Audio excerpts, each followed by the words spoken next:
मित्रांनो, केंद्र शासनाच्या माध्यमातून एलपीजी गॅसच्या संदर्भातील एक अतिशय दिलासादायक असा निर्णय घेण्यात आलेला आहे। याच्या संदर्भातील एक महत्त्वाचं असं परिपत्रक, प्रसिद्धी पत्रक आज 21 मार्च 2026 रोजी काढण्यात आलेलं आहे।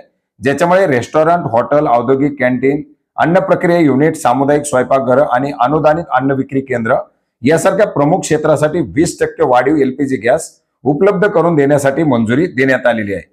मित्रांनो, गेल्या 3 आठवड्यापासून पश्चिम आशिया देशामध्ये चाललेल्या युद्धामुळे मोठ्या प्रमाणात भारताचा तेल आणि गॅस पुरवठा विस्कळीत झालेला होता आणि याच पार्श्वभूमीवरती देशातील सर्वसामान्य नागरिकांना, घरगुती स्वयंपाकघरांना गॅस मिळावा यासाठी एलपीजीला प्राधान्य देण्यात आलेलं होतं। हॉटेलसारख्या व्यावसायिक आस्थापनाला देणाऱ्या एलपीजी मध्ये कपात करण्याचा निर्णय घेण्यात आलेला होता। मात्र आता जर आपण पाहिलं तर देशांतर्गत वाढलेले उत्पादन परिस्थिती हळूहळू पूर्वपदावरती येत आहे। देशांतर्गत तेलाची वाहतूक पूर्णपणे सुरळीत झालेली आहे आणि देशांतर्गत गॅसचं उत्पादन देखील वाढलेलं आहे आणि याच पार्श्वभूमीवरती अतिरिक्त 20% गॅस उपलब्ध करून देण्यासाठी केंद्र शासनाच्या माध्यमातून मंजुरी देण्यात आलेली आहे।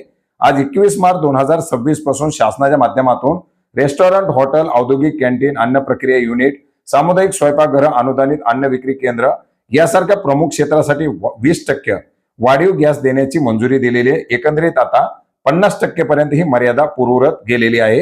मित्रांनो, एकंदरीत आपण जर पाहिलं तर या क्षेत्रावरती स्थलांतरित झालेले कामगार असतील किंवा इतर नागरिक असतील, हे पूर्णपणे विसंबून आहेत।